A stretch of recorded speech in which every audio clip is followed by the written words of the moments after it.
محمد موسیٰ کی عمر 14 سال ہے۔ انہیں کئی بار اسکول سے نکالا جا چکا ہے۔ موسیٰ کو آٹزم ہے۔ آٹزم نفسیاتی مسائل کا مجموعہ ہے جس میں بچہ اپنے آپ میں گم رہتا ہے اور توجہ مرکوز نہیں کر پاتا۔ اس کی حرکات اور سکنات میں ہم آہنگی نہیں ہوتی۔ جیسے اسکول میں میرا بیٹا 2 سال تک جاتا رہا لیکن اس نے وہاں کوئی لرننگ نہیں کی، بلکہ اسکول والے آخر میں یہی کہتے ہیں کہ ہم اس کے ساتھ کیا کریں۔ تو پھر میرے لیے اس وقت بہت زیادہ فرسٹریٹڈ تھا، مطلب میں روتی بھی رہتی تھی۔ مختلف اسکولوں سے اس کو جب ریجیکشن ہمیں فیس کرنی پڑی تو بہت زیادہ میں ڈپریس ہو گئی تھی۔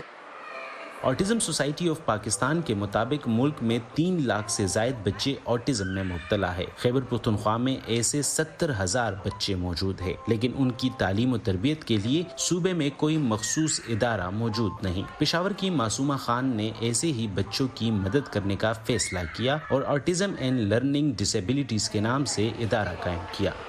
لیکن میری اپنی کزن کا ایک بچہ اس طرح سے تھا اور وہ بھی گریڈ 3 میں پڑھ رہا ہے، لیکن یہ تھا کہ کچھ ایریاز اس طرح کے تھے جیسے ریشنل ایبلٹی کا، میتھمیٹیکل پرابلم سالونگ کا، اس طرح کے جس میں اسے بہت زیادہ پرابلمس تھے۔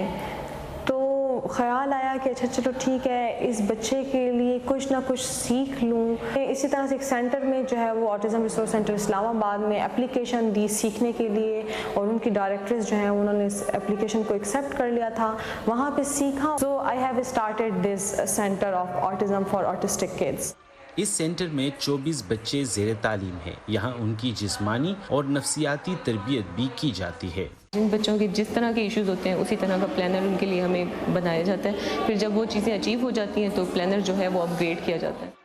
یہاں دور دراز علاقوں سے آنے والے بچوں کی ماؤں کو بھی تربیت دی جاتی ہے تاکہ وہ گھر میں اپنے بچوں کی بہتر نگہداشت کر سکیں۔ معصومہ خان کا یہ ادارہ پورے صوبے بھر میں پہلے آرٹسٹک بچوں کی ضروریات تو پوری نہیں کر سکتا، پھر بھی یہ ایسے بہت سے خاندانوں کے لیے امید کی کرن ضرور ہے جو اپنے بچوں کا مستقبل روشن بنانا چاہتے ہیں۔